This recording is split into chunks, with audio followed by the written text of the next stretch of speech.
Қайырлы кеш. Бүгін жақсы подкастта біз мектептегі көркем қарым-қатынас туралы айтамыз. Бүгін біздің подкастымызда Riviera International School'ның бастауыш мектебінің директоры Жанат Тынысқызы және Інжу Мажан Қуанбай Intellect Primary School мектебінің басшысы, директоры. Қош келдіңіздер. Қош көрдік. Қош көрдік. Енді жалпы көркем қарым-қатынас туралы айтқан кезде бірінші осы сөзге бір анықтама берейікші. Бұл не нәрсе? Көркем қарым-қатынас деген. Көркем қарым-қатынас қандай жағдайда да екі адам болсын, бірнеше адамның болсын, бір-біріне деген мәміленің жақсы орын алуы деп ойлаймын. Жақсы жағдайда. Иә. Не болмаса, көркем қарым-қатынас деген бұл жалпы, егер мектеп саласына келетін болса, ол әрине мектеп және мектеп қауымдастығының мәдениеті деп айтар едім. Өйткені мәдениет деген сөзде көп ұғым жатыр. Яғни былайша айтқан кезде бір мектептің атмосферасындағы бір қалыптасқан мәдениет десек қателеспейміз ғой. Әрине. Енді бұл жерде өзі тараптар бар, мектеп бар, ата-ана бар, сосын оқушылар бар. Бірінші кезекте енді мектепте көп уақыт өткізетін кім дегенде біз енді мектептің басшылығы, мұғалімін және оқушыларды айтамыз. Осылардың ортасындағы қарым-қатынаста сыйластықты немесе түсіністікті орнату үшін не маңызды? Ол үшін менің ойымша жалпы балаларға ұстаздардың не күтетін туралы, не болмаса балалардың жалпы мектептен, осы жаңадан мектепке келді дейік, олардан не күтетіндігі туралы өз ойларын білу керек. Ол өз ойлары білгеннен кейін жалпы мектеп мәдениеті туралы, мектептің ережелері туралы балаларға түсінік беру керек деп ойлаймын.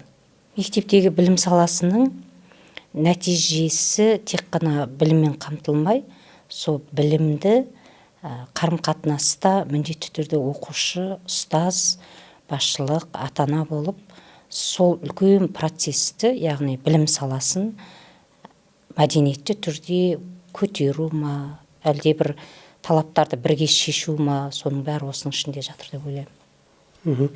Енді мына біз не үшін маңызды екен айттық қой енді. Ал мектепте оқушылар арасында немесе оқушы мен мұғалім ортасында түсіністік болмаса қандай жағдайлар туындауы мүмкін? Яғни келесі жағын қарастырып көрейікші, мысалы ортада түсіністік жоқ. Сол кезде қандай сұрақтар туындайды? Енді жалпы мұғалім мен, яғни ұстаз бен оқушының арасында түсініспеушілік пайда болу деген, ол енді Мұнда бір шығар енді, өте жиі болмайтын шығар. Жиі болмайтын жағдай деп ойлаймын. Егерде жиі болған жағдайда, ол ұстаз сол мектептің тұлғасы ретінде оқушымен міндетті түрде тіл табысуға, әңгімелесуге, егерде жаңағы негізгі себептер тек сол жалғыз мұғалімде, ұстазда емес, басқа мәселелер туындату мүмкін да, триггерлар әртүрлі болуы мүмкін. Оның себебін анықтау керек әрине. Себебін анықтау үшін әрине бірінші кезекте мектеп әкімшілігі, мектептегі класс жетекші, сол баланың мектеп психологтары, ата-ана бәрі бірігіп шешу керек ол мәселені. Яғни негізгі триггер не болып тұр бұл жерде? Жауапсыз қалдырмай, иә? Жауапсыз қалдырмау керек. Жауапсыз қалдырмай, міндетті түрде бірге талқылау керек. Соны анықтау керек, иә. Анықтағаннан кейін барып, не болмаса балаға, не болмаса ұстазға көмек беруге толық әр мектептің мүмкіндігі бар деп есептеймін. Қандай жағдай болмасында ұстаз бен оқушының арасындағы туындаған ситуацияның хал ахуалын зерттеу керек. Зерттеп, соның нақты қайдан шықты, арғы түпкі тамырын анықтаса, әрі қарай ұжым болып, немесе басшылық болып, сол шешімді табатын жолдарды іздестіруіміз керек. Яғни ұстаздың да, басшылықтың да шеберлігі өте маңызды. Бұл жерде балаға үстемділік емес, көбінде біздің мектептің сол жердегі шешімді табу бізге қатысты. Бұны сұрап жатқан енді осыдан туындайтын нәрсе ғой. Жеке тәжірибелеріңізде жалпы көркем қарым-қатынас емес жағдайдың туындауы немесе түсініспеушіліктердің туындауында себептер қандай? Көбінде сіздерге жолығатын кейстерде қалай болады? Біздің практикамызда енді бастауыш болғаннан кейін кішкентай балалар бір-бірімен, мұғаліммен, оқушы емес негізі. оқушы мен оқушының арасындағы ситуацияда ұстаз араға келеді. Сол жағдайда екі тарапты да тыңдап, екі оқушыны да тыңдаймыз. Екі оқушының да бірінші ұстаз басымдылық жасамау керек. Әуелі оқушының ішкі жан дүниесіне не айқайлап тұр, қандай сигнал беріп тұр, соны тыңдап, сол екеуінде көбінде оқушылардың тарапынан келеді бізге. Бір-біріне келіспей қалады, бірінің кішкентай ғана заттардан шығуы мүмкін, ойнап жүріп абайсыздан бір-бірін ұрып алуы мүмкін, немесе құлап қалуы мүмкін, немесе жаңағы заттарына таласып қалуы мүмкін. Ол өмір ғой. Сол кезде көбінде ұстаз екеуін қатар тыңдау керек. Біреуін көбірек басымырақ емес, екі баланың да жағдайын бірдей тыңдап, ортақ шешім шығарып, содан кейін міндетті түрде көркем түрде сол мәселені мәмілемен келтіріп, соңын жақсы аяқтау керек. Екеуін қарапайым түрде айтсақ, татуластыру мысалы. Медиация, татуластыру деп жатады. Жалпы былайша айтқанда, егерде біз фокусты қазір оқушы мен оқушының арасындағы қарым-қатынасқа әкеліп тірейтін болсақ, ол кезде бірінші жалпы мектепке келгенде бала жаңада мектепке келді деп есептейік.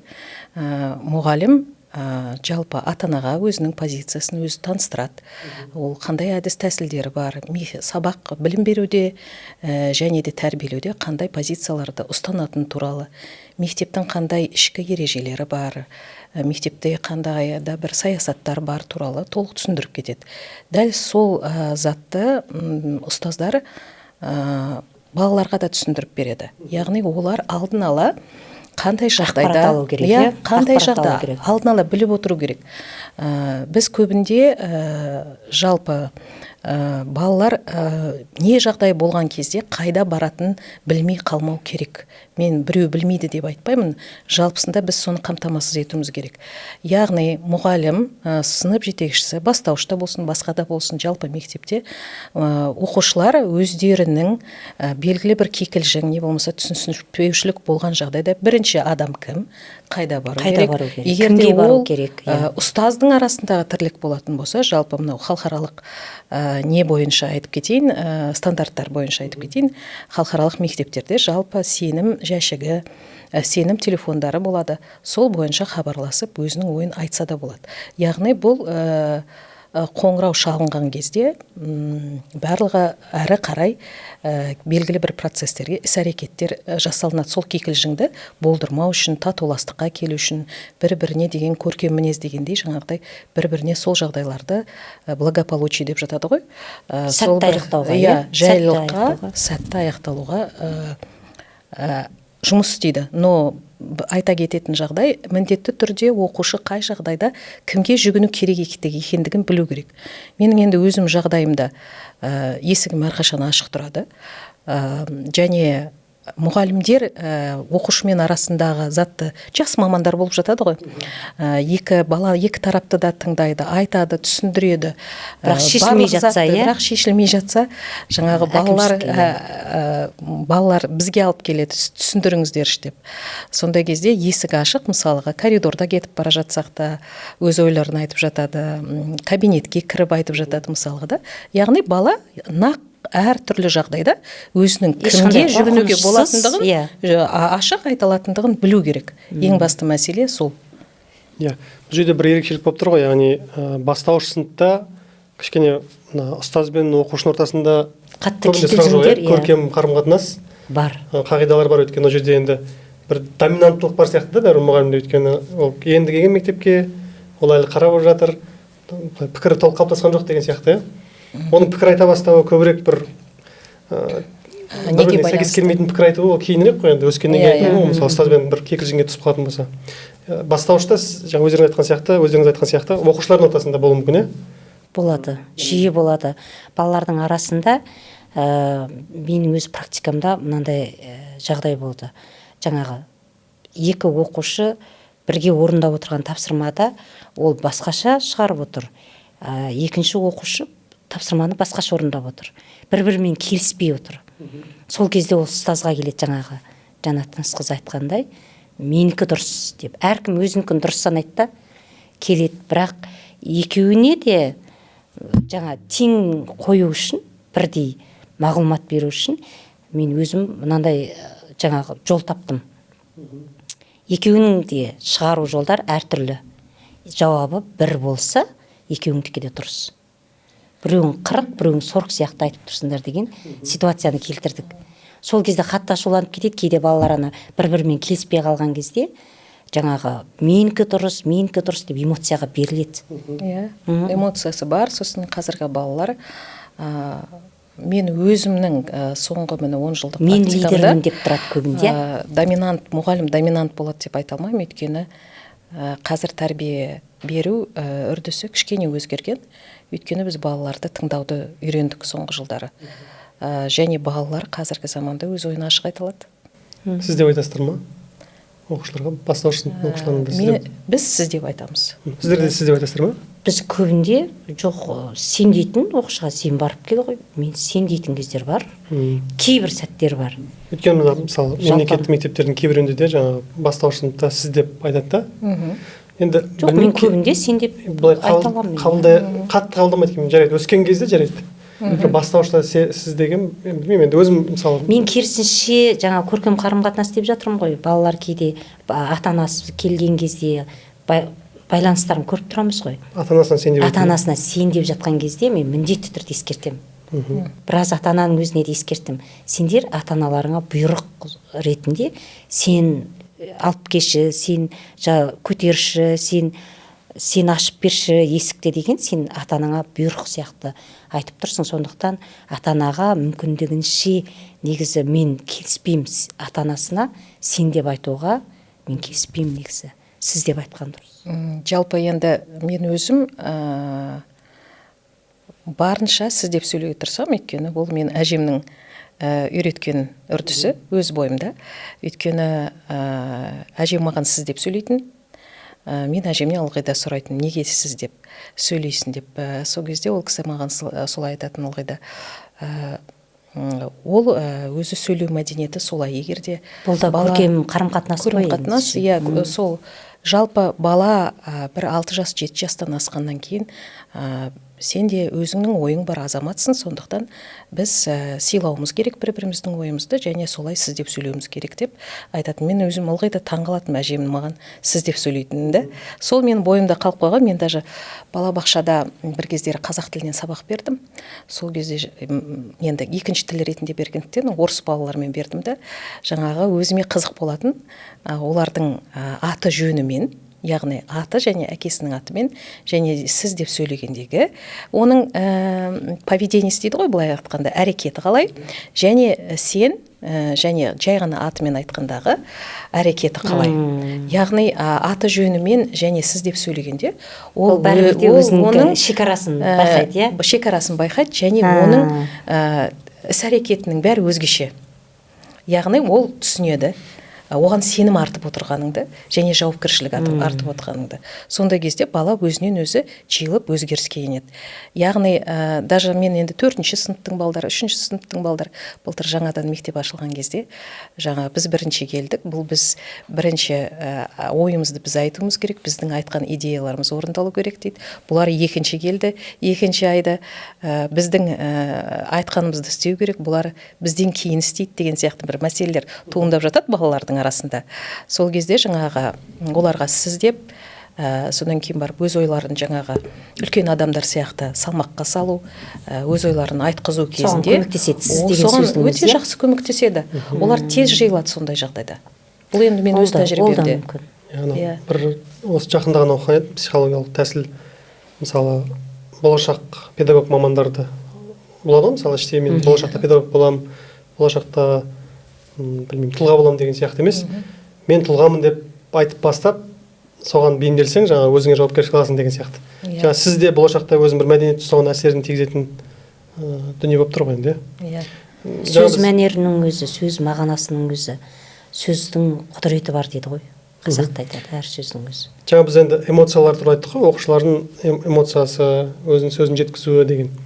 Сол эмоцияларын айтуы неліктен маңызды, және ол қарым-қатынасқа қалай, сапасына қалай әсер етеді?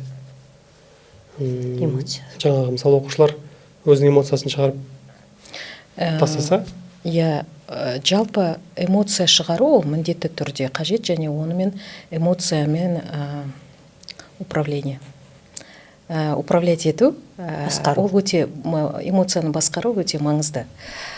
Кей балалар бізде мысалға эмоциясын басқара алмайды. Ондай кезде бізде міндетті түрде сол басқару жөнінен психологтар жұмыс істейді. Яғни міндетті түрде кей балалар мысалға эмоциясын басқара алмағандықтан біреуді ұрып жібереді. Не болмаса біреуге жаман сөз айтуы мүмкін. Не болмаса жаңағыдай басқа да бір әрекеттер жасайды. Біздің жалпы мектепте Жұбаржан сэн координатор бар. Ол координатор бізде жаңағы эмоционалдық тұрғыдан болсын, не болмаса бір шетелде оқып келген және орыс қазақ тілін білмейтін балалар, не болмаса бір аса қажеттілік ететін балалар болады ғой, особый потребностьпен келетін. Сондай балаларға көмек көрсетеді. Сондай кезде психолог және сэн координатор бізде сондай балалармен жұмыс істейді. Яғни эмоцияны шығару міндетті түрде маңызды. Бала өзінің ойын айтып жеңілдейді. Және сол үшін тағы да мүмкіндіктер жасауымыз керек біз балаларға. Ол міндетті түрде жағдай жасауымыз керек. Ондай жағдайлар енді жасалынған және әр мектепте де болу керек деп ойлаймын. Сосын яғни мысалы бір қиын конфликт туындаған кезде ол өз ойын ашық айту үшін қалай оны жеңілдетуге болады? Не нәрселер көмектеседі оның ойын ашық білдіруіне? Оқушы жағдайында. Инструкция сияқты болып тұр ғой бір бағыт. Не нәрсе көмектеседі дегенде, бұл обратно таки былайша айтқан кезде бұл жерде балаларды сол ойын ашық айтуға үйретуден басталады бәрі. Бізде mindfulness, өзін өзі тану деген сабақ бар. Сол бойынша біз балаларға мысалға балалар күн бойына қатты сондай бір мүмкін стресс алды да, не болмаса өз ойын ашық айтқысы келеді. Сол сабақ барысында біз балаларға эмоционалдық тұрғыдан қалай разгрузка жасау керек дейді ғой, соны үйретеміз. Сонан кейін барып өзінің эмоцияларын қандай шкалалармен белгілейді, қандай қазір эмоцияларды көрсете алады, оны неге міндетті түрде айтуға болады. Ер бала болсын, қыз бала болсын, жылауға мүмкіндігі бар, қуануға мүмкіндігі бар. Және оны айту керек екендігі, айту керектігі туралы түсіндіреміз. Ол міндетті түрде жасырып қалмау керек. Өйткені ол нәрсені, ол жақсы жағдай болса жақсы, ал жаман эмоциялар болса, ол ертең оның менталдық денсаулығына, жалпы психологиялық денсаулығына барлығына әсер етеді. Оны көре білу де ол ұстаздың шеберлігі. Эмоциясын білдірген кезде мен ойлаймын екі ұшы да бар. Мүмкін сол баланың айтқысы келіп тұрған нәрсесі біз көрмей жүрген шығармыз. Сол бала айтқаннан кейін мүмкін ол мәселе бізде шешілетін бір өте маңызды болуы мүмкін. Мысалы айтып көрейік, бір бала қатты ашуланды, ол не себебін тапқан кезде біз білмей жатқан жасырын бір жұмбақтар табуымыз мүмкін ар жағында. Мүмкін оның шынында да жаңа сіз айтқандай денсаулығында бір қиындықтар болып жатқан шығар, отбасында бір қиындық болып жатқан шығар. Неге ашуланды бала? Неге ол бәрін қабылдай алмай жатыр? Неге қасындағы досына немесе ұстазға өзінің мінезін көрсетіп жатыр? Мүмкін ол балаға көңіл бөлінбей жатқан шығар. Ол эмоциясы арқылы негізі психологияда ол сигнал дейді.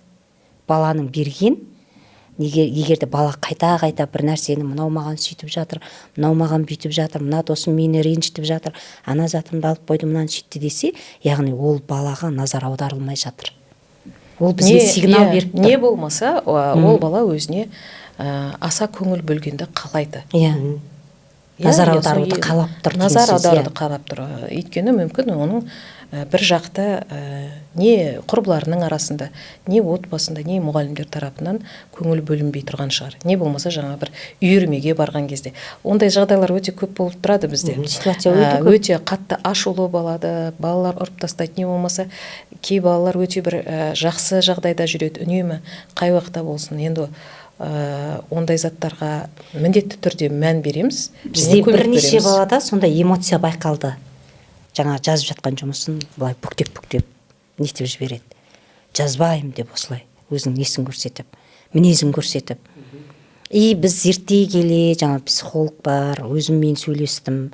Сөйтсек, мамасы кішкентайлы болған ғой. Ана бала мүлдем жаңағы уже назардан тыс қалып қойған. Ондай ситуациялар болып тұрады. Не болмаса жаңағы Сол өзіне қарату үшін бала уже жан-жағына тисе бастайды.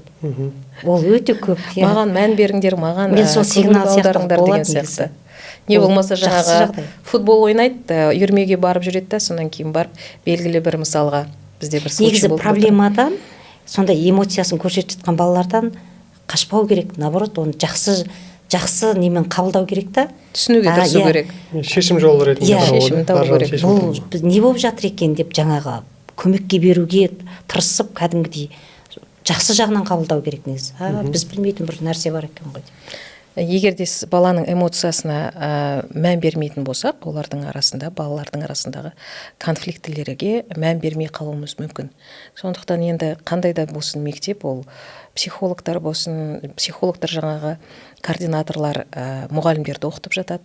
Ол жаңағы мұғалімдер оған міндетті түрде мән беру керек. Өйткені ол эмоцияның арқасында жалпы тек қана біраз мәселелер болып жатуы мүмкін. Соны шеттетпес үшін ол міндетті түрде оның эмоциясына кез келген мектептің мамандары мән береді.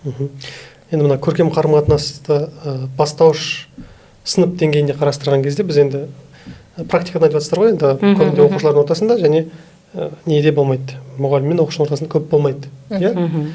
Бірақ енді бұл жерде бір келесі бір тарап бар, ата-аналар. Әркім баласы өзіне бір алтын, сондай болып көрінуі мүмкін. Осы жерден конфликттер туындай ма? Туындайды. Бізде осы жуықта ғана болған оқиғаны айтайын сізге. Бала таңертең киілді, киімін шешкеннен кейін әзер жүр, осылай. Сосын бала ұйықтамаған көрініп тұр. Енді ата-анаға ұстаз айтып жатыр.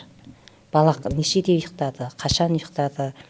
Ата-анасы мойындағысы келмей тұр да, біз кешке ұйықтаттық, сағат 10-да жатып қалды ол солай деп. Енді баладан көріп тұрмыз ғой, әзер курткасын шешіп жатырмыз, нетіп жатырмыз. Сол кезде ата-ана өзін жаңағы прап қылғысы келіп енді айтып жатыр. Осы жуықта болған жағдай. Жарайды, бастысы бала ерте ұйықтасын. Бірақ кешкісін телефонды қадағалаңыз. Мүмкін сізден кейін, сосын мен өзім араласуға тура келді. Өйткені енді ұстаз бен ата-ананың арасында кішкене не болып жатыр.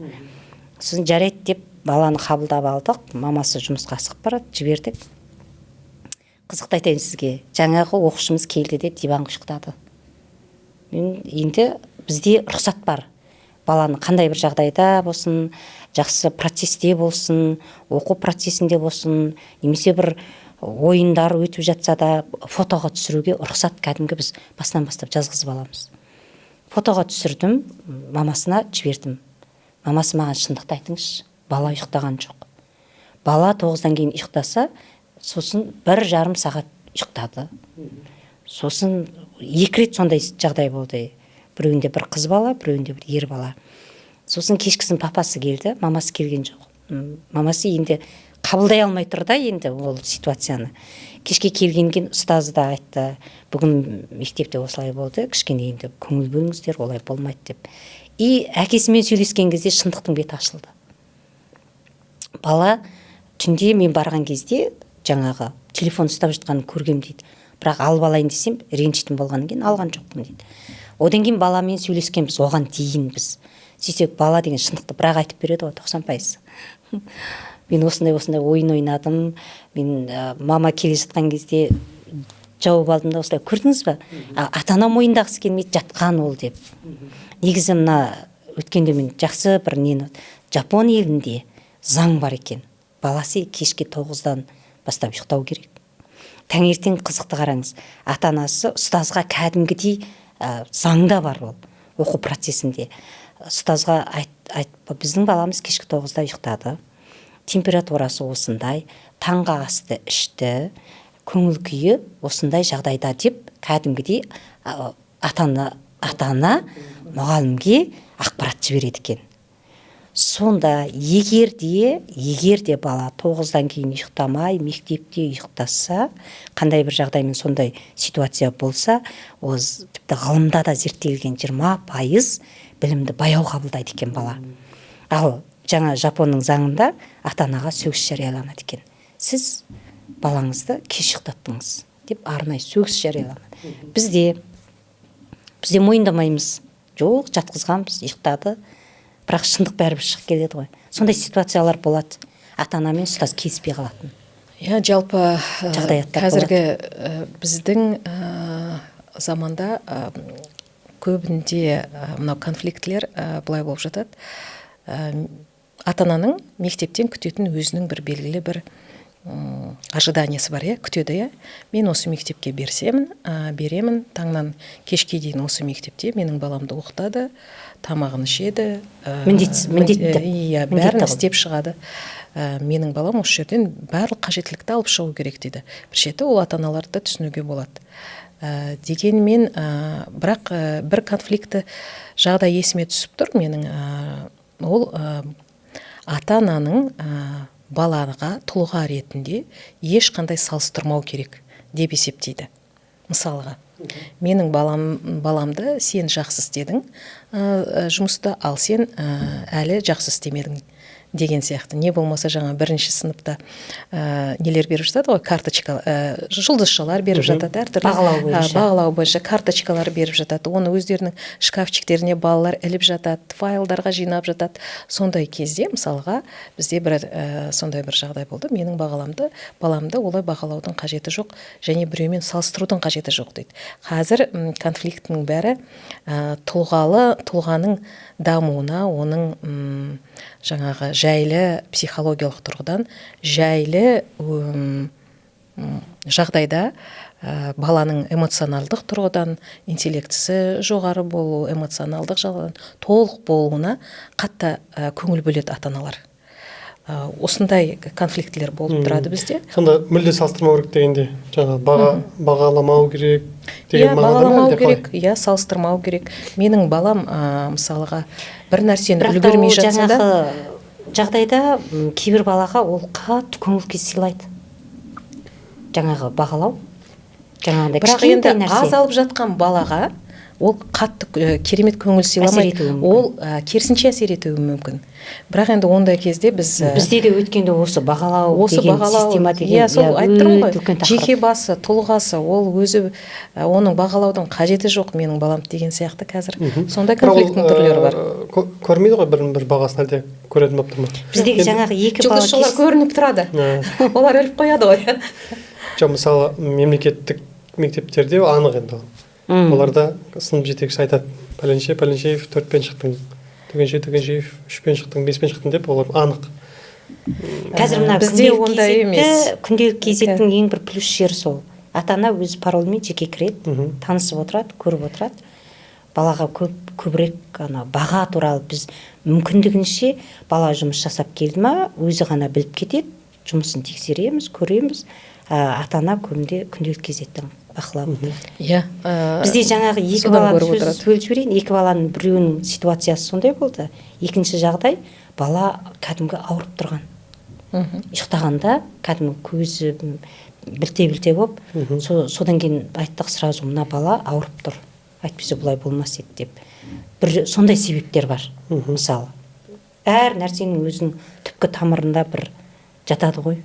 Конфликтілер болып тұрады, сосын ата-аналардың бір айтатын мәселесі, мысалға баланы бірінші сыныпқа берді деп есептейік та, балалар социализация әлеуметтік ортаға келді, және олар әртүрлі тәрбие алып келген, әртүрлі жағдайда өскен деген сияқты да. Енді олардың алғашқы бірінші 90, кейде адаптациялары ұзақтауы болса 2-90 бойына да бір сондай кейбір бала бір 10 шақты күнде бір аптада еніп кетеді ортаға. Жалпы кей классқа бір сондай бір нелер кезігіп қалады, бір 5-6 бала сондай бір активный балалар болып қалады да. Және олар бір-бірін әрине бір-бірін ұрады, не болмаса тебеді, ол болғаннан кейін ойнайды. Бір ойындарының өзі сондай да, қарап тұрсаң. Бұл ойынды қайдан тауып алдыңыздар сіздер? Басқа ойын ойнайық деп, жаңағы ассистенттерге айтып, мынандай ойын ойнатқызыңыздар деп. Олар ойнатқызса да, олар өздерінің ойынын тауып алады. Және сонан кейін енді бір-бірін ренжіткеннен кейін тауып алуы мүмкін.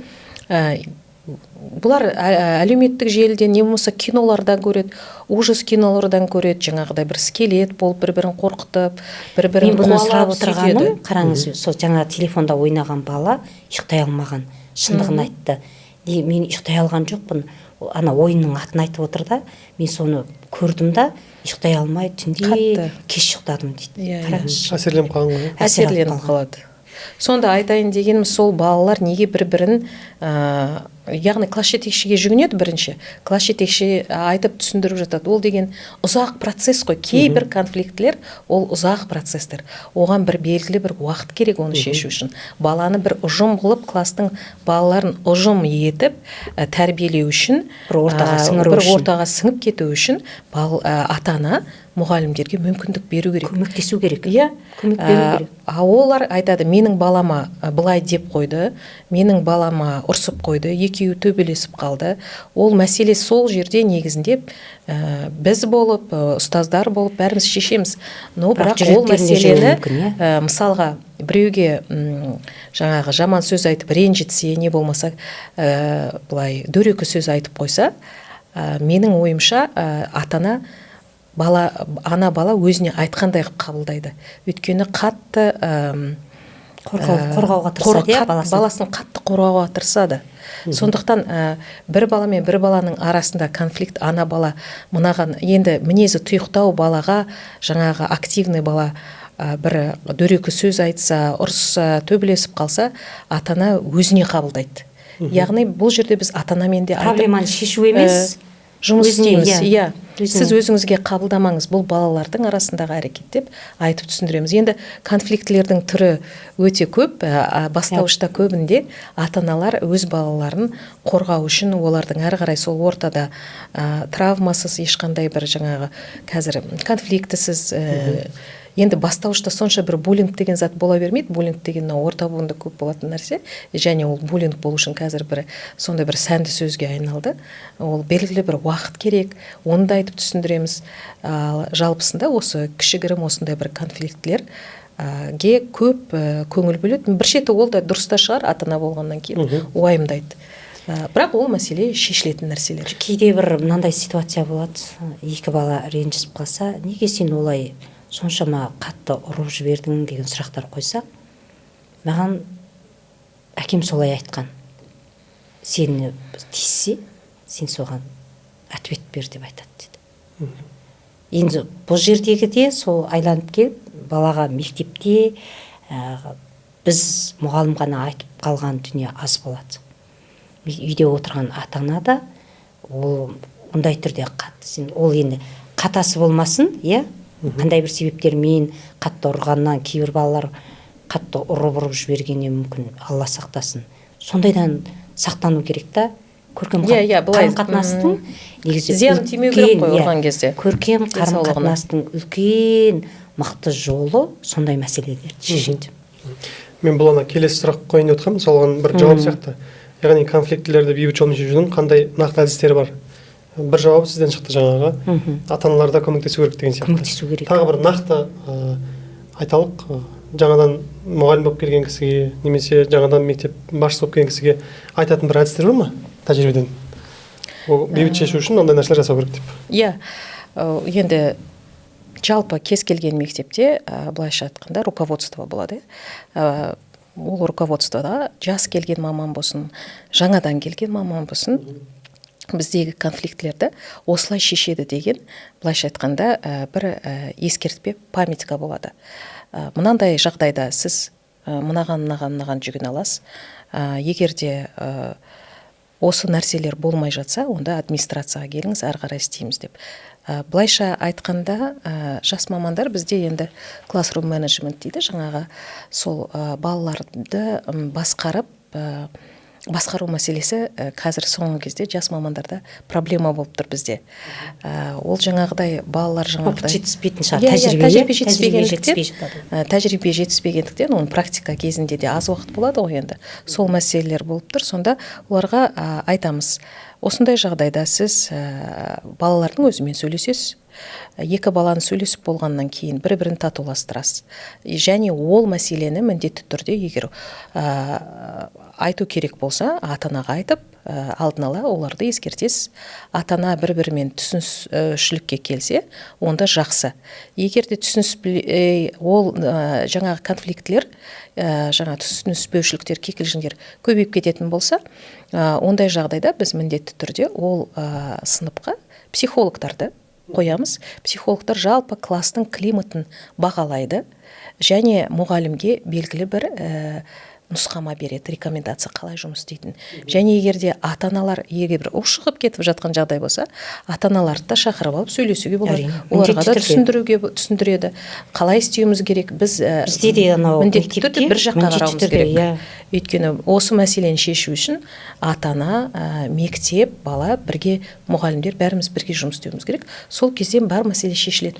Негізі анау практикада балалар қақтығысып қалғаннан кейін жақсы аяқтау үшін бала үйде кімді көбірек тыңдайды?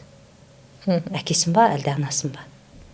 Бізде мысалы, менің жаңағы ақылды тентектеріміз бар.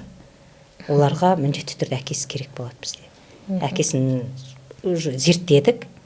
Сөйтсек, жаңағы анасы жақсы көреді ғой бәрібір де баланы. Әкесі сол жерде, әкесін біз көмекке шақырамыз ғой.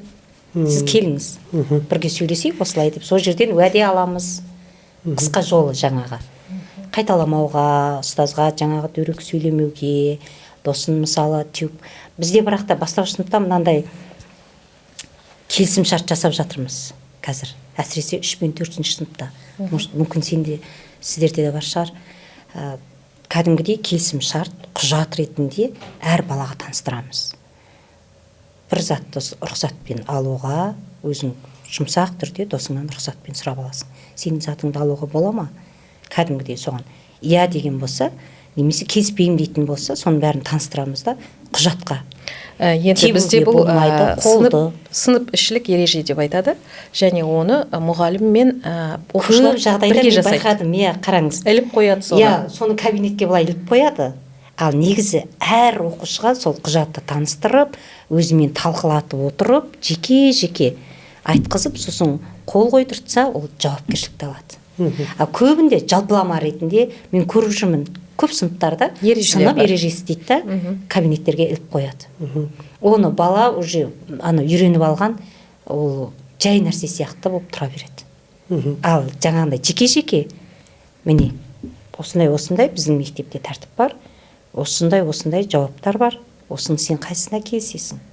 Ол келіспейтін жерін неге деп оны талқылау керек. Сосын кейін бар, келісуге, тебуге болмайды, ұруға болмайды, өз аяғымызға, өз қолымызға, тілімізге ие болу деген түйінді жасап, сол құжатты бекіту керек. Біз жайлап биыл ғана бастадық оны. Енді оның шешімін мен сізден жыл соңында сұраймын. Жақсы болады негізі.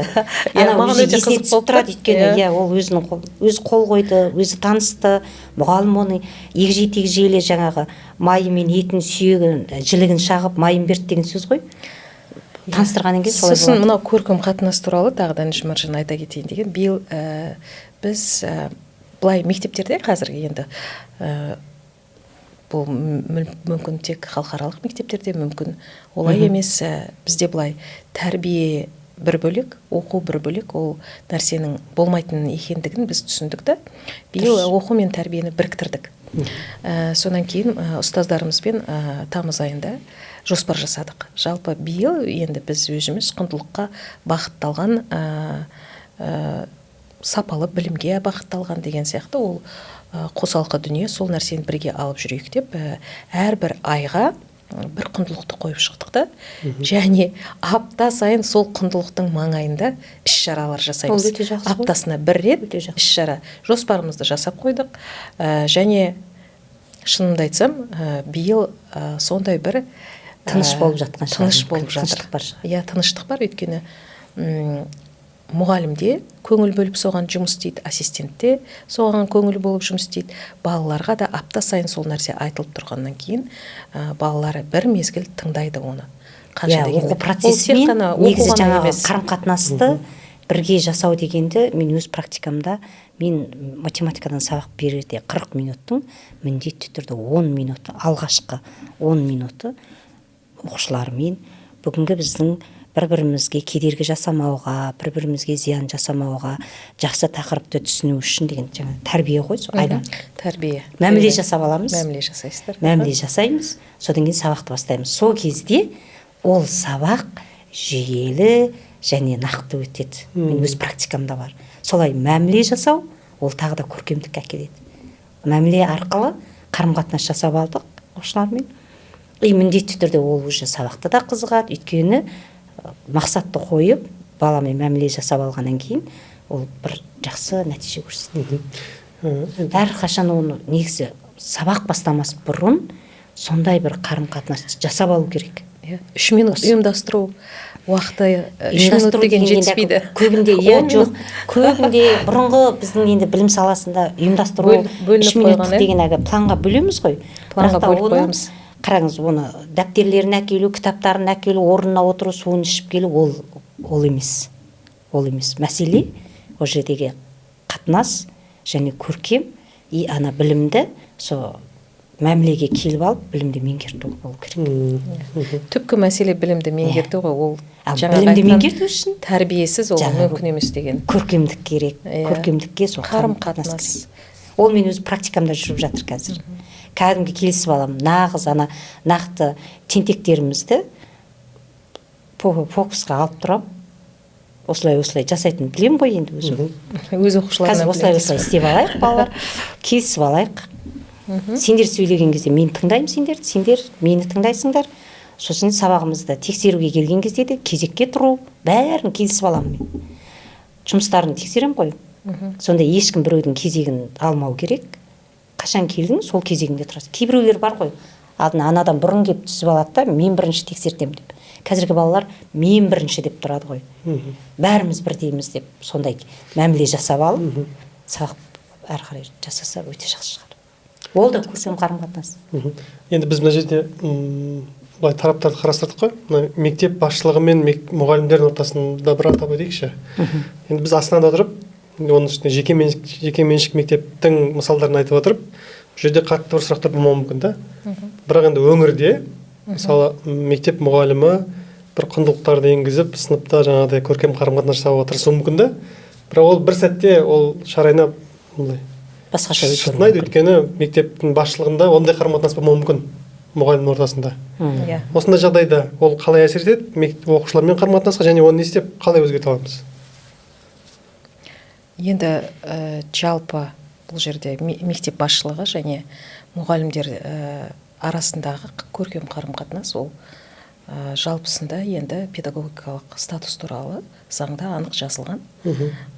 Әрбір басшылық оны біледі және өзіне жаңағыдай дөрекі кету не болмаса басқа да заттарды істеу мүмкін емес шығар деп ойлаймын. Бірақ дегенмен сіз еңбек шарты болады ғой. Еңбек шартында да жазылған. Еңбек шартына қосымша шарт ретінде кірістіруге болады оны. Біз оқу жылының, сіздің ойыңызды бөліп жібердім ба? Оқу жылының басталуында мен өзім кәдімгі мұғалімдерге алғашқы қыркүйек басталмай тұрып, тамыз айының соңында біз кәдімгідей этика дейді ғой, мұғалімнің этикасы. Ол көркем қарым-қатынас. Соны кәдімгі жасап алдық өзіміз. Жалпы енді Нұржан, өзіміз институтта оқығанда міндетті түрде педагогикалық этика дейтін сабақты алып шығамыз барлығымыз. Бірақ енді өңірлерде қалай болып жатқанын білмедім. Оны мен нақты бір жарқын мысал осы бір жақын уақытта көргенім ғой. Жаңағы педагогтарда біздің көзіміз, сырт адамдардың көзінше оқушы сияқты емес қой, бір бала сияқты. Бала сияқты, оқушы мен бір мұғалім сияқты деп айтсақ біздің сөзіміз келмей қалатын шығар, бірақ жалпы андай бір тұрғызып қойып ұстаз бен басшылықтың арасындағы тұрғызып қойып бір не қылып жатыр да енді. ұрсып жатыр ма, неге бұлай деп айтып жатыр ма, ұрсып жатыр, төмендетіп жатыр. Төмендетіп жатыр, Иә, жай жұмысқа байланысты ұрысқан басқа ғой енді. Төмендетіп жатыр да. Біз оған дейінгі әңгімеде мұғалімдер былай болу керек, мұғалімдер оқушылармен былай қарым-қатынас жасау керек деп айтып жатқанбыз негізі әңгіме барысында. Енді анадай қарым-қатынастан кейін мұғалім қандай күйде қалады дегенім ғой. Ол беріледі ғой. Мұғалімнің абыройы, ұстаздың беделі міндетті түрде қарастырылу керек. Олай дұрыс емес. 100%-ға келіспеймін.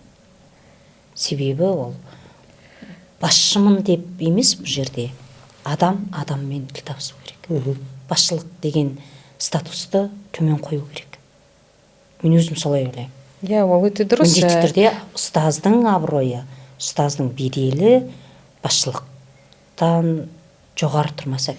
Ол ситуацияда екі жағдай болды да. Біріншіден басшының жалпы сөзі дұрыс, бірақ тон дұрыс болмай тұр. Екінші жағдай. Осы ғой көркем қарым-қатынас деген осы. Екінші жағдай, ана кісілер де соған көндіккен сияқты бұрыннан. Олар да иә кешіріңіз деп қана қойып отыр да. Әйтпесе былай сырттан қараған кезде тон дұрыс емес негізінде. Мен сөзім жоқ, енді неше жыл басшылықтамыз өзіміз, иә. Міне 10-11 жыл болып қалды. Жалпы өзіміз ұстаз болғаннан кейін, басшы болғанда мен мысалға ұстаздың жағдайын керемет түсінемін. Өйткені иә, басшылардың өзінде де проблемалар болуы мүмкін, иә, оларға да бір жақтан бір сөгіс алып келуі мүмкін, не болмаса көңіл күйі. Бірақ енді ол айтып тұрмын ғой, ол мектеп мәдениеті деген нәрседе ол мектепке кіре берісте оның настроениесі, оның көңіл күйі қалу керек. Ол белгілі бір ережелерге сәйкес, мәдениетке байланысты жақсы қарым-қатынаста болу керек. Жаңа айтып жатсыз ғой, жаңа баяғы айта беретін студент кезімізде оқығанда Макаренко бір сөзді қалай айтуға болады, иә? Бір сөзбен, даже бір сөзді айтқанда, тон деп жаңа дұрыс айтып тұрсыз да, сол сөзінің бәрі дұрыс болып тұр, бірақ тон дұрыс болмағандықтан сіздер оны сезіп тұрсыздар, бәрін білдіріп тұрсыздар. Соған мен жаңа сіздің айтқан нәрсеңізге таңғалып тұрмын. Сөз құдіреті ғой бұнда. Жалпы бәріміз біліп тұрмыз, ол нәрсе дұрыс емес екендігін. Енді сол жерде мен таңғалған тек қана басшылықтың бір мәмілесі ғана емес, қабылдаушылардың да соны норма сияқты қалыптап тұруы да. Немесе бұл ұзақ уақыттан бері қалыптасып қалған нәрсе, яғни олар көндіккен. Білмеймін, басқаша бір ақтайтын бір өрнек таппадым да енді. Негізі осындай пікірлер сіздердің көзқарастарыңыз бізге өте маңызды. Өте маңызды. Оның үстіне қараңызшы, өңірлерде, ауыл аймақтарда, енді бәріміз ауылға барып тұрамыз, жалпы жұмыс орны аз ғой. Иә. Жұмыс орны аз, сондықтан олар жарайды. Осының үнемі тыңдай бермейтін шығар деп ойлаймын. Енді сырт көз тұрғаннан кейін мүмкін мұғалімдер үндемеді. Ал бір шетінен қарап тұрсаңыз, ол яғни мұғалімдер мүмкін үндемейтін шығар, сондықтан да ол кісі солай айтып тұр ма екен, да? Онда көп мәселелер бар ғой. Сондықтан жұмыс орны аз болғандықтан мүмкін солай жасады ма екен деп отырмын. Ал жалпысында енді үлкен қалаларда мүмкін жатақтап отырсыз. Өкінішке орай мұғалімдер жетіспейді. Сондықтан олар басын... Даже сондықтан емес, әрине ол әрбір жұмысқа, мысалыға қызметке сені белгілі бір тест, не болмаса жаңағы әңгімелесу, собеседование деп жатады ғой, және сенің бэкграундыңа, яғни сенің тәжірибеңе қарайды. Жалпы қазір жұмысқа алу барысында сенің жалпы біліктілігіңе, тәжірибеңе қарайды. Және сен өзің жұмысың өрге жүзсін десең, мұғалімдер жақсы нәтиже көрсетсін десең, олардың жайлылығын... Біздің мақсатымыз тұлға дайындау ғой. Қалыптастыруымыз керек. Біз жақсы бір проект шығарып жатырмыз. Ол проектіміз оқушы, шәкірт, жаңа кішкентай ғана құлыншақ. Оның алдында егерде немесе оны әкеп тұрған ата-ананың алдында жаңағындай әрекеттер болып жатса, ол енді үлкен қателік. Қателік, енді оны бәрі біліп тұр ғой қателік екенін. Қателік, но бірақ біз мына нәрсені қоғамда түсінбей жатырмыз да, қарапайымдылық дегенді. Кез келген жағдайда сенің алдыңда президент келіп тұрса да, сенің алдыңда әкім келіп тұрса да, мейлі сенің алдыңда мықты бір тұлға келіп тұрса да, сен оның алдында қарапайым адам болып тұрсаң, содан асқан құндылық жоқ. Менің ойымша солай. Енді біз мына мектептің қабырғасындағы көркем қарым-қатынас туралы айтып ғой. Жалпы бұның түпкі бір нәтижесі ол оқушының бойында бір қабілеттердің қалыптасуы деп айтайықшы, Иә. Сол болашақта оған қалай көмектеседі? Егер біз мысалы бастауышта көркем қарым-қатынастың үлгілерін көрсете алсақ, ол қалай әсер етеді Ол болашағында? қандай бір қараңыз, балаға егер біз соны ақырын тамшылап соны бере берсек, ол классқа көшкен сайын, ода ол әдет, ол дағды қалыптасады да, ол бала кез келген жағдайда қатты эмоцияға берілмеуге болатындығын түсіне бастайды. Тамшыдан басталады негізі. Бір рет айтамыз, 2 рет айтамыз, қатты ашуланып тұрған баланың халіне түсіп, мен тіземе отырғызып қойған жағдайлар болды. Ананың халіне түсу керек. Ол ашуланып тұрған кезде сен де, ой сенікі дұрыс емес деп саусағымызды шошайтып олай істесек, ол одан асқан мінезін көрсете бастайды. Бірақ соның халіне түсіп, давай екеуміз осылай істейік. Қазір даже бізде егер тәртіпсіздік бұзып қойса, сондай методикамыз да болды. Директормен шай ішу деген. Аналар отырып, печеньесін жеп, шайын ішіп, неткеннен күліп қайтады ғой. Мәз болып келесте. Бірақ ол жерде шай ішкізу мақсат емес, шай ішіп отырып, ана кішкентаймен келісімге келесіз. Келесте енді бұлай болмайды. Сен біреудің жүрегін жаралап жатсың, біреуге қатты тиіп кетсе, ол шүкір зат болса, зиянын тигізесің. Ертең ол ұмытпай жүреді. Сенің оны сосын сыртыңдағы адамдар да сенің жасап жатқаныңды жақсы көріп қалмайды деген жұмсақ сөздермен, әдемі сөздермен баламен ақылдаса отырып, шайыңды іше отырып, сөйлесіп істесең, анау сол қайталамауға тырысады. Мен толықтай келісемін Жұмаржан сізбен. Бір айта кететін мүмкіндік береді ол. Мәселе, бұл жаңа айтып жатсыз, ол неге алып келеді? Ол тұлғаның қалыптасуына, өзінің айналасындағы кіші отанына, одан болашақта глобальное мышление дейді ғой, жалпы әлемге қосатын үлесі болады. Дәл сол зат. Өйткені кішкентай балабақшаға келеді 3 жасынан, 2 жасынан балалар. Сол заманнан бастап тәрбиешілер оларға коммуникативтік, әлеуметтік дағдыларды үйрете бастайды. Әр нәрсенің ережесі бар. Ол ереже бұзылса, сенің зияның тиюі мүмкін деген сияқты. Оларды бірінші кезде ойын арқылы үйретеді, одан кейін білім беру арқылы үйретеді. Ол проектілер арқылы беріледі, мысалға, жастары ұлғайған сайын. Олар өздерінің жеке проектілерін жасай бастайды. Сол нәрселерге мұғалімдер, ұстаздар мектепте сол нәрселерге үйретеді. Сол әрине ол баланың толық қанды, мықты азамат болып шығуға үйретеді. Жалпы азамат болып қалыптасуына үйретеді. Ол деген керемет дүние. Қытайдан келген бір журналистік ісімен тілдескенбіз. Егер де баласы сабаққа кешігіп келетін болса, ата-анасын жазалайды екен. Ғажап, өзім солай, өзімнің ата-анам жазаланған дейді. Мен емес дейді. Мені емес, сонда жаңағы дейді, ата-ананы қалай жазаланды, түсініксіз, енді бізге қызық болып тұр ғой. Сол күні ата-анасы 15 минутқа кешігіп келсе, 10 минут кешігіп келсе, немесе 5 минут кешігіп келсе, ата-анасын кәдімгідей отырғызып қояды екен. 15 минутқа сіз жұмысқа кешігіп барасыз. Қараңызшы, қандай не тәртіп. Баланы жазаламайды. Балалар кейде шындықты айтып қояды. Мен анашым ұйықтап қалды дейді. Осылай турасын айтады.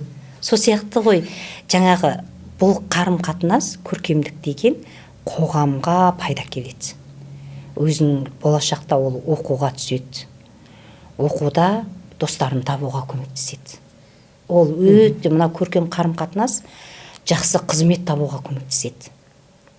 Өйткені көркем қарым-қатынастағы мінезі бар адам кез келген жерде ол сабырды да біледі. Ол кез келген жерде адамды қабылдай алады. Қандай ашуланып тұрған адамды оған қателігін айтып жатса, қабылдай алады. Бізде бір жас маман бар, мұғалімдердің бәрі мойындайды. Қандай жағдайда да оған сен осылай жасамадың ғой, енді осылай дұрыс істемедің ғой десе, иә мен мойындаймын, осылай қабылдай алады. Неге? Өйткені сол дәрежені ол соған дейін тамшы болып алып келді. Көл проблемасы шыққан кезде көлдей. Бірақ бізде енді кішкене басқаша қоғамда, жаңа өзіңіз айттыңыз ғой, мен деп тұрған қоғамда біз ана хеликоптер паренс деген бар ғой, жаңа сол сияқты оқи алмаймыз ба ертең? Ол басылып қалады деп ата-аналар дұрыс мысалы айтасыз. 4-ші сыныптан кейін Ата-аналар айтады, шыққаннан кейін менің балам үндемейді. үндемейді, я қарсыласпайды, я өзінің пікірін беріп тастайды деген сияқты оқи алмаймыз ба деген бір қауіп жоқ па ондай? Жоқ, Көркем оның қарым-қатынас. Өйткені ол енді мысалы есейген кезде ондай қарым-қатынаспен бір бетпе-бет келмей қалуы мүмкін ғой енді. Көркем емес қарым-қатынастармен. Сол кезде хеликоптер жалпысында енді айтып жатырмыз ғой, бұл қазіргі заманның балалары. Білмеймін, біздің кезіміздегідей дейін десе, мен өз кезімде барлық ойымды ашық айтатын бала болған, өйткені солай тәрбиелендім. Иә, ойды ашық айту керек. Мінезім тік, Інжу Маржан біледі, өз ойымды ашық айтамын. Сол заманда тәрбиеленсек те, Совет үкіметінде тәрбиеленсек те, бірақ қазір мен айтайын деп отырған, біз балаларды жан-жақты тәрбиелеу барысында көркем мінез таныту, яғни біз жаңағы өзіміздің мектепте қоғамға керек ол. Иә, қазіргі заманда қажет не ол? Мысалға балаларға жанашыр болуды үйретеміз бір-біріне, және күнделікті рефлексия жасаймыз. Жан-жақты дамытамыз да, балаларға рефлексия жаса. Бүгін сен қандай болдың? Ойшыл болдың ба? Коммуникативті болдың ба? Жоқ әлде сен тәуекелшіл болдың ба? Жоқ әлде сен бүгін пікірлерін айтып үйренген бала? Иә, өйтіп пікірін айтқан бала, және басылып қалмайды. Басылып қалмайды, оған 100% сенімді болуыңызға болады. Және де біз балаларды былай үйретеміз қазіргі заманда да. Мына бала активный бала, мына баланың мүмкіндігі, осындай бір шектеулері бар мүмкіндігінде, мына баланың мінезі ауыр, сенің мінезің мынандай. Яғни біз балалар әрқайсымыз әртүрліміз, және соны қабылдай білуге үйретеміз қарым-қатынасқа. Бір-бірімізге жанашыр болуымыз керек, біз бір-бірімізді солай қабылдауымыз керек, сол әрқайсымызға бір-бірімізге мүмкіндік беруіміз керек. Көшбасшылықта ол әрқайсымызға тиесілі дүние деген сияқты. Ол енді ұстаздың тәрбиелеуі ғой, сыныпта баланы қалай тәрбиелейсің? Жоқ, жаңағындай дұрыс айтасыз, жаңағында басылып қалады деп ата-аналар сол үшін ғой, сен жауап беріп отыр деп балаға. Ответ бер, неге сен оны етпейсің дейді. Ол ответ бер деген бір мәселе, ол ұрғанды ұр деп айтуы мүмкін. Біз оларға мұғалімдерге айтамыз. Формуласы былай болады. Өзің ұрма, бір ұрса аяма. Ұрса аяма деген сияқты да. Бірақ біз ата-аналарға түсіндіреміз. Біз мүмкіндігінше осылай балаларға айтамыз да. Бізде Алла тағала барлық 12 мүшемізді сауғып берді. Тіліміз бар, ойымыз бар жеткізетін. Мүмкіндік болса сөзбен жеткіз деп үйретеміз. Біз ылғи да және ата-аналар келгенде де айтамыз. Сол нәрсені, өйткені ол жұдырық ала жүгіру, жаман сөз айту, ол әдетке, жаман әдетке айналады. Сондықтан мүмкіндігінше дипломатияға үйретеміз балаларды. Басылып қала алмау үшін, бала басылып қалмау үшін, баламен үнемі тілдесіп отырған ата-ана, үнемі сөйлесіп отырған бала, ата-ана мен баланың арасындағы, ұстаз бен оқушының арасындағы мәміле үнемі диалог түрінде жасалып жатыр ғой. Өзін айтып, ой пікірін айтып отырған бала ешқашан басылмайды. Бәрібірде ол өзін... Бір нәрсе айта кетейінші осы тұста. Басылмайды. Ата-ана былай істейді да, айтып жатсыз ғой жаңа, балам басылып қалады деп қорқады деп. Ол мәселе қайдан шығып тұр? Ата-ананың ойы. Сіздің ойыңызша. Өйткені мүмкін ата-ана кезінде солай басылып қалуы мүмкін. Ол бір комплекс өзінде болуы мүмкін, және баласында бұл қайталанбауын ойлайды. Ол да дұрыс. Ол да дұрыс. Сән детская травма деген сөз ба? Сән сөзден шығады. Сән сөздер ғой енді ол. Баласының ой пікірін тыңдап үйренген ата-ана, өйткені ойын айтады ғой, ол басылмайды. Басылмайды ол бала. Жоқ, Інжу Маржан, былай мен түсініп тұрмын сіздің айтып тұрған мәселелеріңізді. Ол соған мен қаттырақ кішкене көңіл бөліп тұрмын қазір, ішкі дүнием. Мен айтайын деген мәселем өмірде. Бала басылып қалама деген сұрақ, иә? Менің қызым бір күні былай деп келді мектептен. Мама, мен мектепке барғым келмейді деді. Ковидтің кезінде, неге десем, өйткені мұғалімдер біздің ойымызды тыңдамайды деді. Біздің не қалап тұрғанымызды, біздің ойымыз қалай, біздің айтқымыз келген нәрсені естімейді деді. сондай бізде сол мәміле ғой.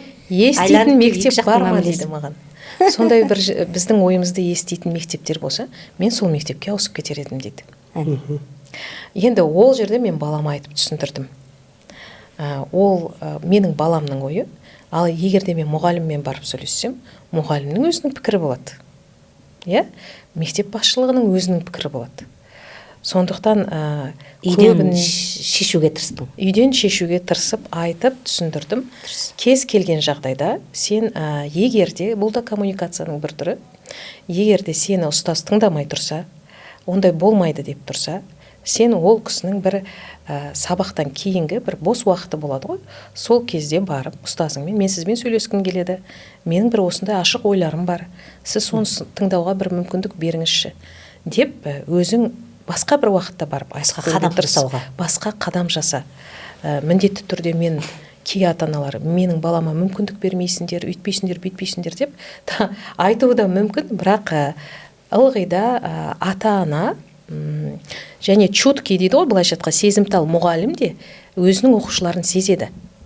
Және солардың өз ойын айтуға мүмкіндік береді. Бірақ енді бұл жерде обратно таки кері айтқан кезде мұғалім қаншалықты сезімтал, не болмаса ата-ана қаншалықты баламен қарым-қатынаста қаншалықты сөйлеседі дегендей мәселе келіп туындайды. Нәтижесі қалай болды? Нәтижесі бәрі жақсы болды. Проектті жасап шықты. Өзінің ойын жалпы былай дәлелдеп берді. Прикладное искусство дейді ғой, қолданбалы өнерді жақсы көреді қызым. Жаңа сигнал деген нәрсе сол ғой. Егер де мамасы тыңдамаған жағдайда балада уже эмоция басқа болады. Иә, қолданбалы өнерді жақсы көреді және өзін жаңа географиядан олимпиадаларға барып жүреді. Сондайға дайындалғысы келеді, сол мұғалімге айтып еді, ол мұғалім қасындағы бір суретті жақсы салатын қыз екеуі жаңағы бүкіл айтқан проектісі бойынша жасап, дайындап, көрме дайындап шықты. Планеталар бойынша да. Нәтижесі жақсы аяқталды. Бірақ енді сол кезде біз баланы ата-ана болсын, мұғалім болсын дер кезінде естуіміз керек. Мәселе сода. Яғни баланың үні, оқушының үні естілсе, ол кикілжіңдердің алдын аламыз. Кикілжіңнің алдын алсақ, көркем қарым-қатынастың бір нәрселер пайда болады. Голос ребенка, бала үні деген нәрсе өте бір маңызды дүние. Біз мысалға өзіміздің халықаралық бакалавриат бағдарламасында оған қатты мән береміз. Подкасттың алғанда келіп, өздеріңіздің кәсіби тәжірибе жинаған 30 жылға жуық уақыттағы практикаларыңызбен, кейстеріңізбен бөлісіп, бүгінгі тақырыпқа атсалысқандарыңызға. Сізге де көптен көп рахмет. Әрқайсымыздың ойымыз қайырлы, қоғамға пайдалы болсын.